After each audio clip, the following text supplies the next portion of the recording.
There are some mornings that arrive quietly without any warning, and yet they carry the weight of years inside them. This was one of those mornings in the kingdom of Hollencrest. The bells had not rung yet.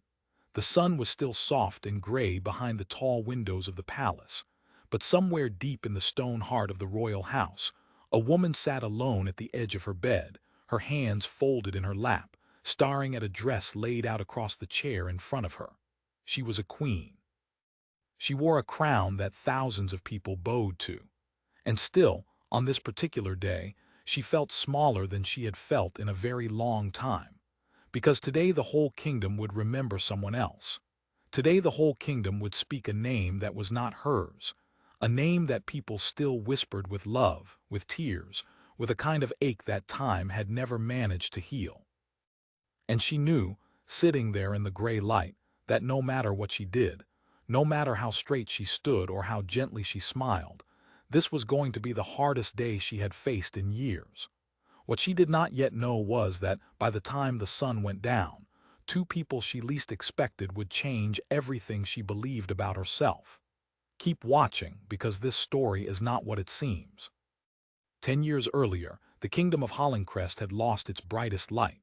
Princess Aloin had been young, warm, and impossibly kind, the sort of person who remembered the names of servants' children and stopped her carriage to speak to farmers by the road. When she died, the whole kingdom wept as if it had lost a member of its own family, because in a way it had. People left flowers at the palace gates for months. Strangers held one another in the streets.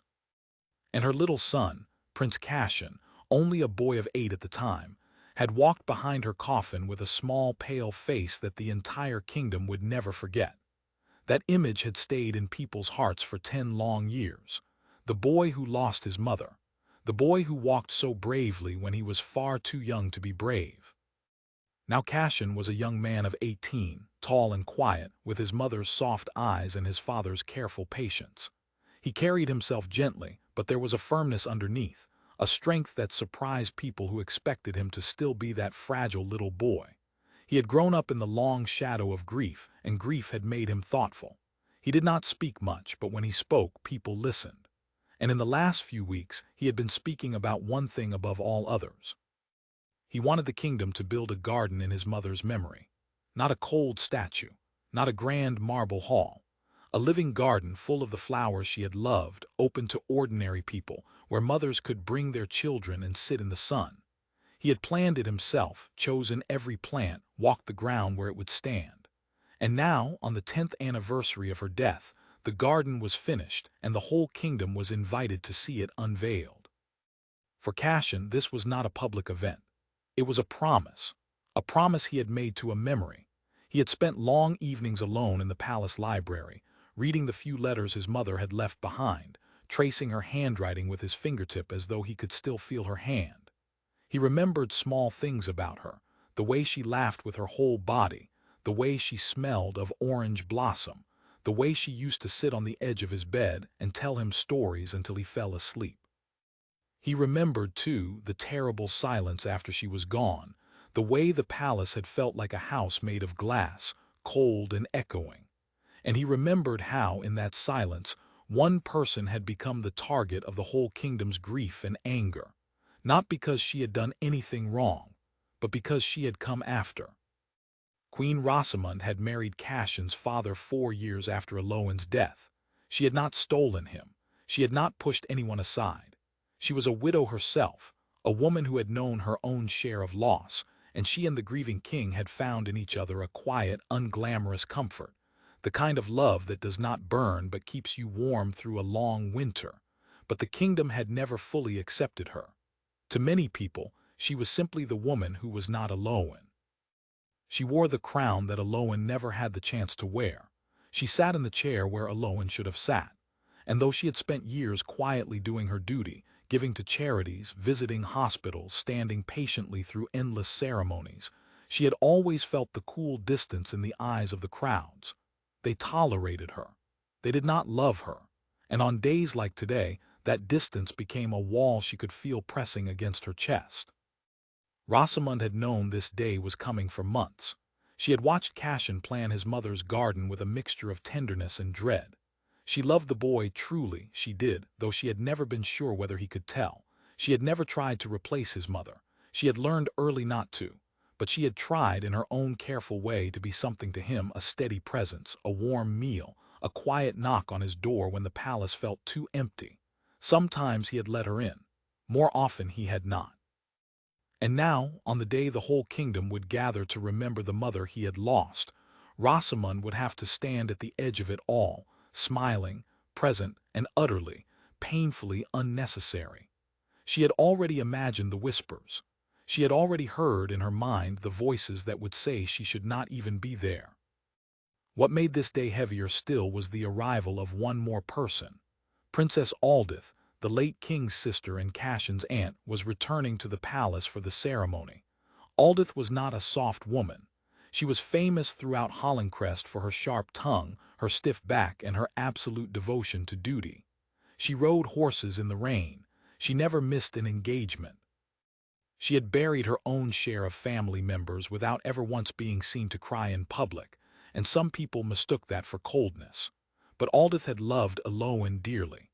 The two women had been unlikely friends, the warm princess and the stern huntswoman, and when Elowen died, something in Aldith had hardened even further, like a wound that heals over crooked and never quite bends the same way again.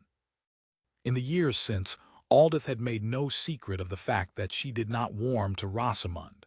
She was never cruel. She was simply cold, correct, and distant, and Rosamund had learned to brace herself whenever the princess entered a room. So when Aldith's carriage rolled through the palace gates that gray morning, Rosamund felt her stomach tight. Here, then, were the two people who had loved Elowen most in all the world, the grieving son and the stern aunt, gathering together in her memory.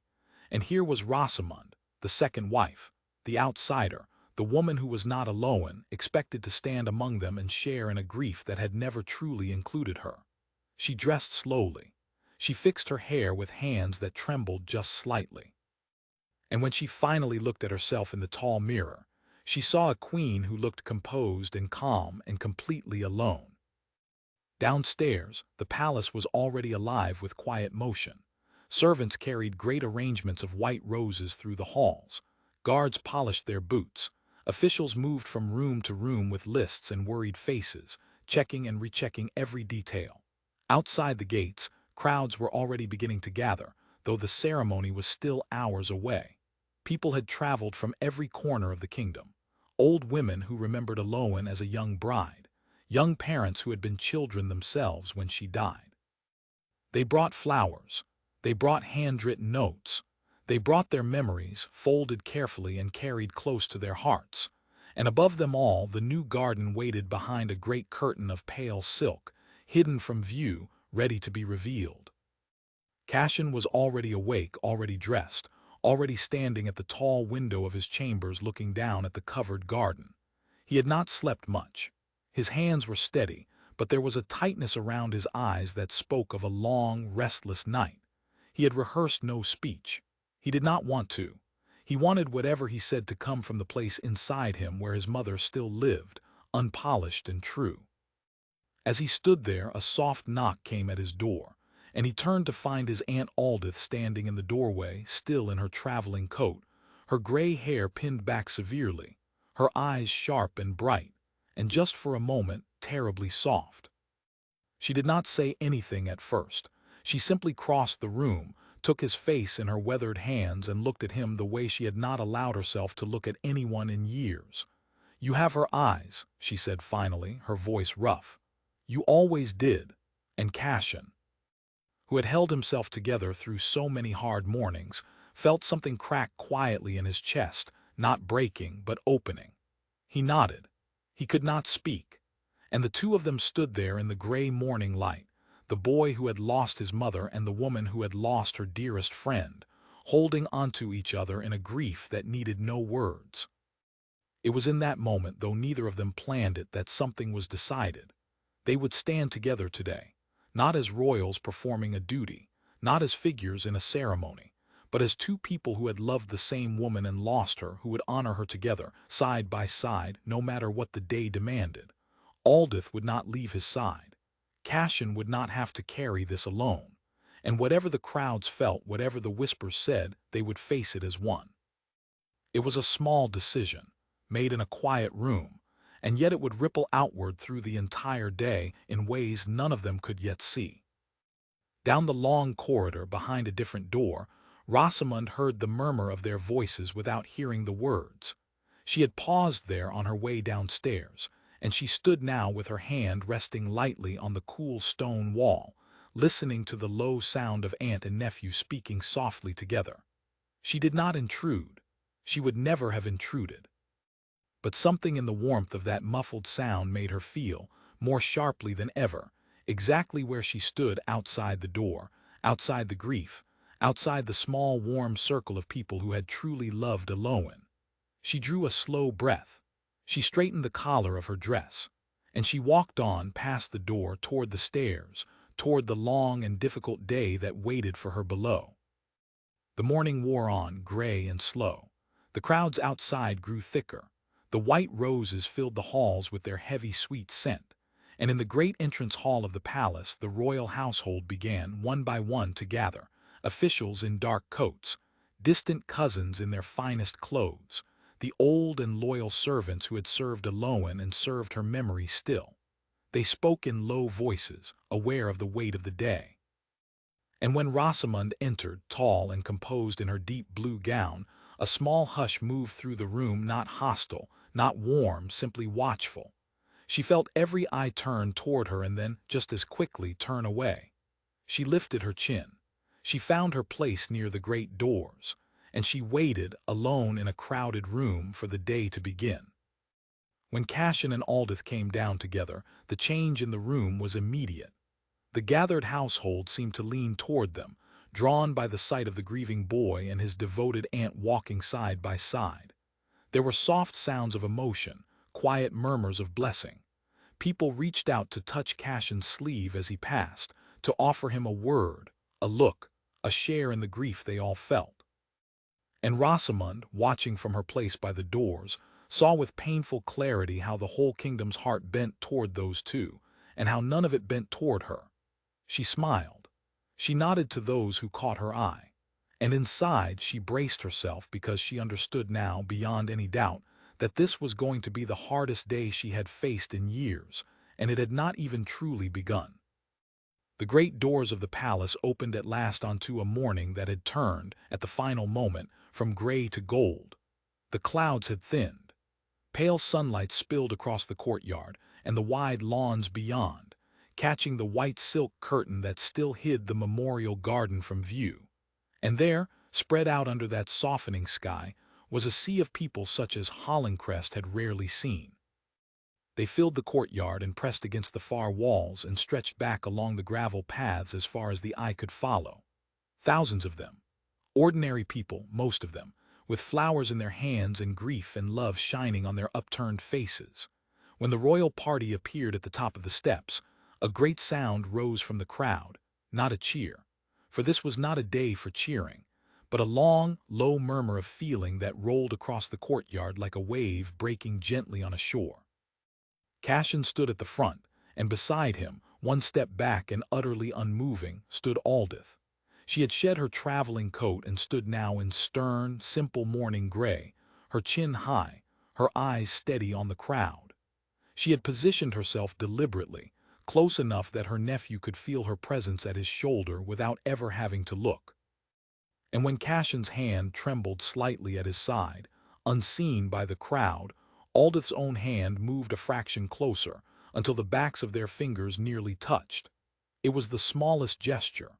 No one in the crowd could have seen it, but Cassian felt it, and it steadied him, and he lifted his head and looked out at the thousands of faces that had come to remember his mother, and he did not flinch.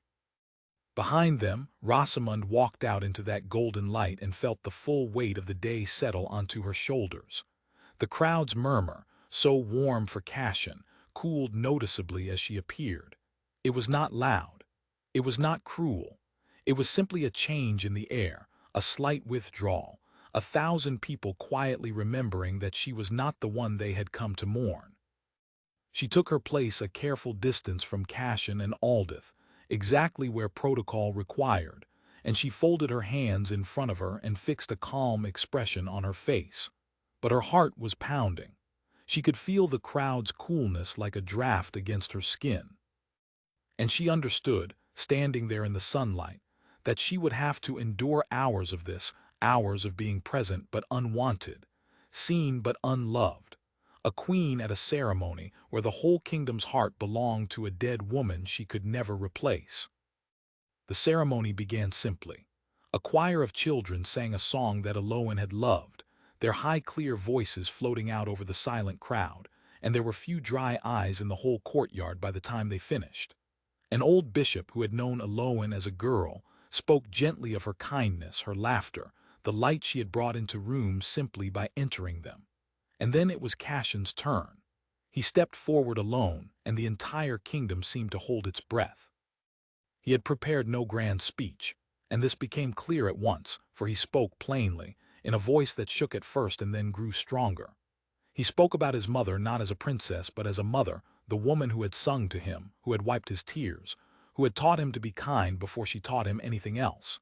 He spoke about the emptiness she had left behind, the long years of missing her, the way grief did not fade so much as change shape, becoming something a person learned to carry. And he spoke about the garden, how he had wanted to build something living, something that would grow and bloom and welcome people, because that was who his mother had been. Living, blooming, welcoming. By the time he finished, the crowd was weeping openly, and Aldith, standing behind him, had a single tear running down her stern cheek that she did not bother to wipe away. It was a moment of pure, shared grief, and it belonged completely to Cassion and Aldith and the memory of Aloan. And Rosamund, standing at her careful distance, felt herself vanish inside it. She was not part of this. She could not be part of this. She stood in her deep blue gown with her calm face and her folded hands, and she felt more alone than she had felt in years, surrounded by thousands of grieving people, none of whom had come for her, none of whom would have noticed if she had quietly turned and walked away. And it was precisely then, in that moment of deepest isolation, that the day chose to break against her. It happened quickly, the way small disasters always do. As Cassion stepped back from his speech and the officials moved to begin the unveiling, there was a shift in the crowd, a surge of feeling, and a woman near the front, old, frail, overcome with emotion, swayed suddenly and began to fall. Those around her cried out. The guards were too far away. And Rosamund, who happened to stand nearest to that part of the crowd, did the only thing her heart would allow. She moved. She broke from her careful position, hurried down the steps, and caught the falling woman in her own arms before she could strike the ground. For a moment all was confusion. The crowd gasped. The guards rushed forward, and Rosamund knelt there on the gravel in her fine blue gown, holding a fainting stranger, calling for water, her crown slightly askew, her composure completely abandoned. She did not think about how it looked. She did not think about protocol or dignity or the thousand eyes upon her. She thought only of the old woman in her arms, and she held her, and she spoke to her softly. And she stayed with her until the woman's eyes fluttered open, and her color began to return. But the crowd had seen it, and in the strange, quick way that crowds decide things, a whisper began to move through them, and it was not a kind one. "She is making a scene," some murmured, "on this day of all days, drawing attention to herself at Aloan's memorial." The words were unfair. They were untrue. Rosamund had acted out of pure instinct and pure kindness. But grief makes people cruel, and a crowd that had already decided long ago that Rosamund did not belong now saw, in her act of mercy, only an intrusion. The murmur grew.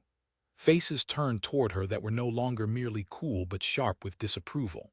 And Rosamund, still kneeling on the gravel, still holding the old woman, lifted her head and saw the crowd's hard eyes upon her and understood with a sinking heart that even her kindness had been turned against her.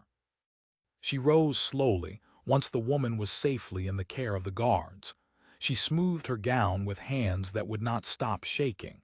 She tried to return to her place with whatever dignity she could gather. But the damage was done. The whispers followed her back up the steps.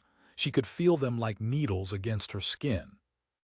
and when she reached her position and turned once more to face the ceremony, she saw that Aldith was looking at her, Aldith, the stern aunt, the woman who had never warmed to her, watching her with an expression Rosamund could not read. She braced herself for coldness. She braced herself for the sharp word, the cutting look, the final humiliation of being judged by the one person whose judgment she feared most. This, she thought, was the moment her hardest day would finally break her completely. But that was not what happened. Because Aldith had seen the whole thing, had seen the old woman fall, had seen Rosamund move without hesitation, had seen the queen kneel in the gravel and hold a stranger with such simple, wordless tenderness. And Aldith, whatever her feelings about Rosamund over the years, was above all else a woman who valued truth over comfort and courage over appearance. She had spent her whole life being misjudged for her own stern coldness, being called heartless by people who could not see the fierce love underneath. And she recognized in that moment something in Rosamund that she had never allowed herself to see before. She recognized a woman doing a hard thing for the right reason and being punished for it. She recognized, in short, a kindred spirit, and it troubled her deeply that she had spent 10 years failing to see it. Aldith did not speak, not yet, but she did something that no one expected. As the officials gathered at the silken curtain and the moment came at last to unveil the garden, Aldith turned to Cassian and murmured a few quiet words in his ear. And Cassian, listening, went still.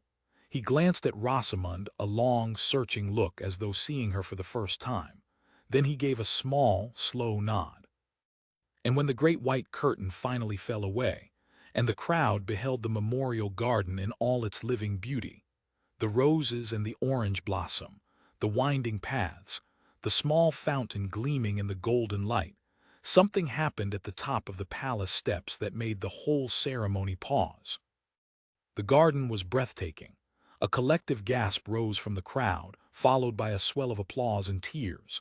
It was everything Cassian had promised, a living, blooming, welcoming place, exactly as his mother had been. But the people nearest the steps were not looking only at the garden.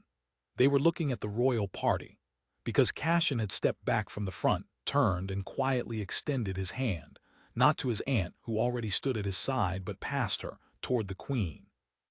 Toward Rosamund. He was inviting her forward. He was inviting her to stand with them at the front in the place of honor to see his mother's garden revealed. And Rosamund, hardly able to believe it, looked into the boy's soft eyes and saw there not coldness, not tolerance, but something she had waited years to see. She saw welcome, and with the whole kingdom watching, she walked forward and took her place beside them. The whispers in the crowd faltered and died, because the people saw it too. They saw the grieving son reach for the stepmother they had spent a decade rejecting. They saw the stern aunt make room for her without a word. And though they did not understand it, though it confused everything they thought they knew, they felt the truth of it, that something real was happening on those steps, something that grief and pride and 10 long years had kept hidden until this very moment. The unveiling of the garden had revealed more than roses.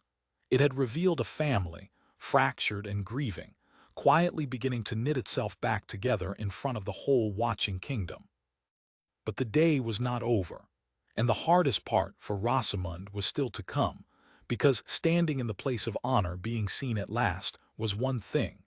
Understanding why and facing the people who had brought her there, and finding the words for everything that had gone unspoken for 10 silent years, that was another thing entirely. As the ceremony drew toward its close and the crowds began, slowly, to disperse into the golden afternoon, Rosamund knew that the true reckoning of this day had not happened in front of the thousands. It would happen later, in private, in a quiet room between the three of them, and she did not yet know whether it would break her heart or mend it. The palace was quiet again by evening. The great crowds had gone home, carrying their flowers and their tears back to every corner of the kingdom, and the memorial garden stood empty now in the fading light, its roses glowing softly, its little fountain murmuring to no one. The long ceremony was over. The officials had folded away their lists. The white silk curtain lay gathered in a heap, no longer needed. And in a small, warm sitting room deep within the palace, Three people who had spent the day carefully apart finally found themselves alone together, with nothing left between them but the truth. Rosamond had not expected to be there. After the ceremony she had retreated to her chambers, certain that the strange grace of the afternoon had been a public gesture, a kindness performed for the crowd's benefit and nothing more. She had removed her crown and sat for a long while at her window, watching the garden empty, feeling the enormous exhaustion of a day spent holding herself together. And then the knock had come, soft, hesitant, and a servant had told her that Prince Cassian and Princess Aldith wished to see her. Her heart had turned over in her chest. She had risen, smoothed her gown one final time, and gone to them, not knowing whether she was walking toward reconciliation or ruin. Now she stood just inside the doorway of the small sitting room, and Cassian and Aldith rose to meet her. For a moment none of them spoke. The fire crackled softly in the grate, and then Cassian, the quiet boy who had grown into a thoughtful young man, gestured toward a chair and asked her gently to sit. She sat. And what followed was a conversation that Rosamond would remember for the rest of her life, not because it was dramatic, but because it was honest, and honesty was the one thing that had been missing between them for 10 long years.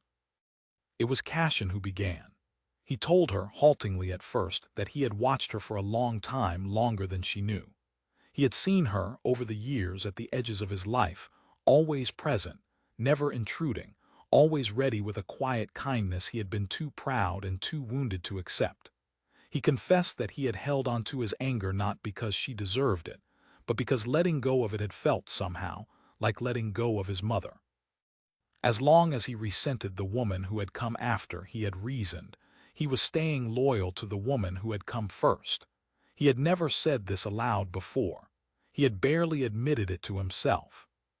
But standing in his mother's garden that afternoon, watching Rosamond kneel in the gravel to catch a falling stranger, he had understood at last that his loyalty to his mother did not require his cruelty to anyone else, and that Aloin herself, the kindest soul he had ever known, would have been ashamed to see the coldness her memory had been used to justify. Rosamond listened with tears standing in her eyes. She had waited so long to hear even a fraction of this that hearing all of it at once was almost more than she could bear. When Cassian finished, she tried to speak, but her voice failed her, and it was Aldith who stepped in, stern, direct, and unexpectedly gentle. Aldith did not offer soft comfort. That was not her way. Instead, she told the plain truth, which from Aldith was a form of tenderness. She said that she had misjudged Rosamond for 10 years, that she had allowed her grief for Aloin to curdle into resentment of the woman who followed, and that she had been wrong to do so. She said that she, of all people, should have known better, she who had spent her own life being called cold and heartless by those who could not see past her stern face. She had recognized herself in Rosamond that afternoon, she admitted, and it had shamed her to realize how long she had withheld from another woman the very understanding she had always wished others would show to her. Then Aldith said something that went to the very heart of the day. She said that loving Aloin and accepting Rosamond were not opposites, as the whole kingdom seemed to believe. A heart was not a small room with space for only one person. It was a garden, and gardens, as Cassian's mother had always known, only grew richer the more that was planted in them. Aloin would always bloom there in the place of honor, tended and beloved. But that did not mean nothing else could ever grow beside her. It was possible, Aldith said, to hold the memory of one woman with love and to hold the presence of another with grace, and it had taken her far too many years and one falling stranger to understand it. Rosamond wept then, openly, without shame, the first time she had allowed herself to be truly seen by these two people in all the years she had lived among them. And she spoke, at last, of her own long silence. She told them that she had never once tried to take Aloin's place, because she had understood from the very beginning that Aloin's place was sacred and untouchable. She told them that she had loved Cassian quietly, from a careful distance, never daring to reach for him for fear of seeming to reach for something that was not hers. She told them that she had endured the crowd's coolness year after year not because she did not feel it, but because she had believed she had no right to complain. That as the woman who came after, her role was simply to be present, and useful and quiet, and to expect no love in return. And she confessed that this day, this hardest of days, had nearly broken her completely, until, at the very moment she thought she would shatter, a grieving boy had reached out his hand and a stern woman had made room, and she had discovered that she was not as alone as she had believed. They talked long into the evening, the three of them, as the fire burned low. They spoke of Eloan, real memories now, freely shared, the first time they had ever grieved her together rather than apart. Aldith told stories of Eloan as a wild young bride who could outride any man in the kingdom. Cassian remembered the orange blossom and the bedtime tailies. And Rosamund, hesitantly at first, offered her own small memory, a single kind letter Eloan had once written to her, years before either of them had any idea how their lives would one day be woven together, a letter Rosamund had kept and treasured in silence all this time. Cassian had not known the letter existed. When Rosamund described it, his eyes filled and he asked softly whether he might one day read his mother's words. And Rosamund, who had guarded that letter like a secret for so long, promised that he would. By the time the fire had burned to embers, something had changed in that small warm room, quietly and permanently. Nothing had been erased. Eloan was still gone, and the grief of her loss would never fully heal, and the crowds outside the palace walls would still, for a long time yet, remember Rosamund coolly and love the memory of the lost princess best. None of that had changed. But inside the palace, among the three people who mattered most, a wall that had stood for 10 years had finally come down. They were not perhaps a perfect family, but they were, at last, a family that saw one another clearly, the grieving son, the stern and loyal aunt, and the quiet queen who had endured so much for so long, sitting together in the firelight, bound not by blood but by a love they had all shared and lost, and were only now learning to carry together. In the days that followed, the kingdom slowly began to notice the change, though it could not name it. People saw the queen and the young prince walking together in the memorial garden. They saw the stern princess speak to Rosamund with a new and unmistakable respect. They did not understand it, and some of them resisted it, clinging to their old grievances the way people do. But others, the wiser ones, felt the truth of it and were glad that the boy who had lost his mother had found, if not a replacement, then at least a family whole enough to hold him. Glad that the woman who had been rejected for so long had finally been welcomed home. As for Rosamund, she never forgot that day, the hardest day she had faced in years, the day she had been certain would break her. She kept, ever after, a single rose from Eloan's garden pressed between the pages of a book, beside the treasured letter she had guarded for so long. And on quiet evenings, when the palace grew still, and the memory of that golden afternoon came back to her, she would remember not the coolness of the crowd or the cruelty of the whispers, but the moment a young man had turned and reached out his hand to her, and a stern woman had stepped aside to make room, and she had walked forward at last out of the shadows and into the light. No longer the woman who was not Eloan, but simply herself, seen and known and in her own quiet way, finally home. And somewhere in the living garden that Cassian had built for his mother, the roses went on blooming, season after season, exactly as she would have wanted, a place where the past was honored and the present was welcomed, where old grief and new grace grew side by side in the same rich soil, teaching everyone who walked its winding paths the truth that a stern aunt had spoken by a fire on the hardest of days, that a heart is not a small room with space for only one, but a garden, endlessly able to grow.